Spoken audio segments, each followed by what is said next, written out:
अस्सलाम वालेकुम वरहमतुल्लाहि वबरकातुहू। कल शाबानुल मुअज़्ज़म की 15वीं शब है और इस शब को शब बारात कहते हैं। इस रात को शब बारात क्यों कहते हैं? क्योंकि शब अरबी में लैल यानी रात को कहते हैं।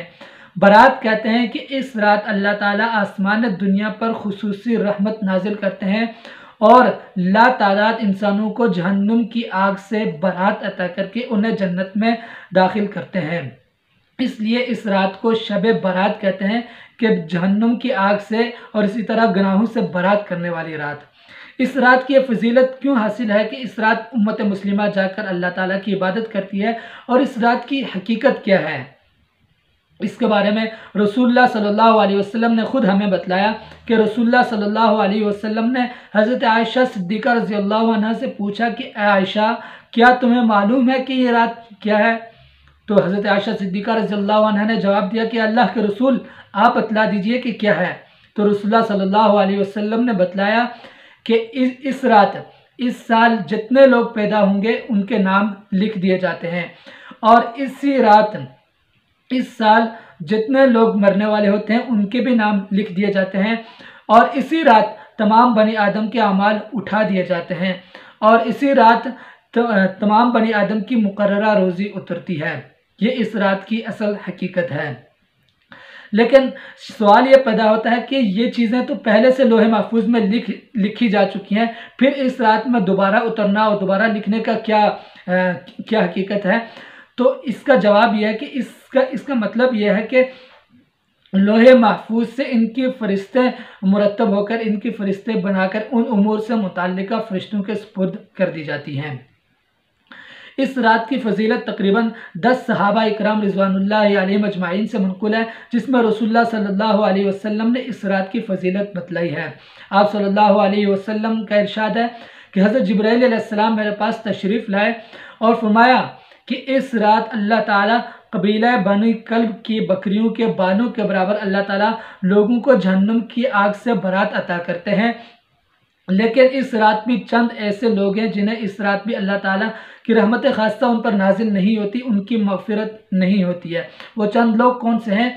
उनमें पहला वो शख्स है जो अल्लाह ताला के साथ शरीक ठहराता है, अल्लाह ताला की इबादत में, अल्लाह ताला से मांगने में दूसरे किसी और को भी शरीक ठहराता है, उसकी इस रात मग़फ़िरत नहीं होती है।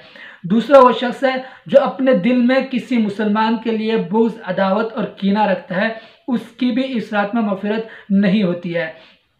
तीसरा वो शख्स है जो क़ता रहमी करता है, क़ता ताल्लुक़ करता है अपने रिश्तेदारों से, अपने अजीज़ व अक़ारिब से, अपने दोस्तों से, अपने ताल्लुक़ को क़ता करने वाला होता है, ताल्लुक़ को तोड़ने वाला होता है। चौथा वो शख्स है जो अपने माँ बाप का नाफरमान होता है। कुरान मजीद में अपने वालिदैन के बारे में उफ़ तक न कहने को बतलाया है। इसी तरह वो शख्स भी इस रात में शामिल है जिनकी मग़फ़िरत नहीं की जाती। शराब का आदी, इसी तरह ज़ना का आदी भी, ये चंद ऐसे लोग हैं जिनकी इस रात भी मग़फ़िरत नहीं होती है। हम में से अगर कोई शख्स इन गुनाहों में मुलव्विस है तो उसे चाहिए कि ये रात आने से पहले पहले इन गुनाहों से तौबा इस्तिग़फ़ार कर ले। और इस रात में कौन से अमाल करने चाहिए? तो सबसे पहले ये बात जहन में रखें कि इस रात इबादत का कोई तरीका शरीयत की तरफ से मुतय्यन नहीं है कि फ़लाँ इबादत फ़लाँ मुतय्यन तरीके से आपने करनी है, ऐसा कोई तरीका शरीयत की तरफ से मुतय्यन नहीं है। हाँ, अलबत्ता नफली इबादत जितनी ज़्यादा से ज़्यादा हो सके वो करनी चाहिए।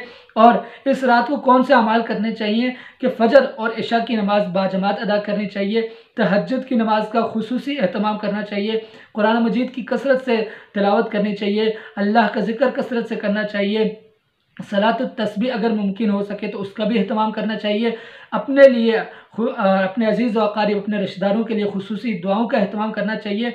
और इस शब बारात में किसी एक शब में कब्रिस्तान जाकर अपने लिए और मैयत के लिए भी दुआओं का एहतमाम करना चाहिए। और ये किसी एक शब को जाना चाहिए क्योंकि रसूलुल्लाह सल्लल्लाहु अलैहि वसल्लम की पूरी ज़िंदगी में सिर्फ़ एक मरतबा साबित है कि रसूलुल्लाह सल्लल्लाहु अलैहि वसल्लम कब्रिस्तान तशरीफ़ ले गए थे।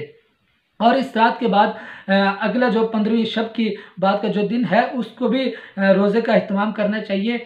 और ये रोज़ा, इसमें ये बात जहन में रखें कि ख़ास उस दिन के रोज़े की फ़जीलत शरीयत की तरफ से साबित नहीं है, अलबत्ता अय्याम 20 के रोज़े की फ़जीलत की नियत करके, और इसी तरह रसूलुल्लाह सल्लल्लाहु अलैहि वसल्लम ने पूरे शाबान में जो रोज़े रखे हैं वो फ़जीलत जहन में रखी उसी की नियत करके उस दिन के रोज़े का अहतमाम करना चाहिए। और इस रात में और इस दिन में जहाँ अपने लिए खुसूसी दुआओं का अहतमाम करेंगे वहाँ उम्मत मुस्लिमा को भी खुसूसी दुआओं में याद रखें। वस्सलाम।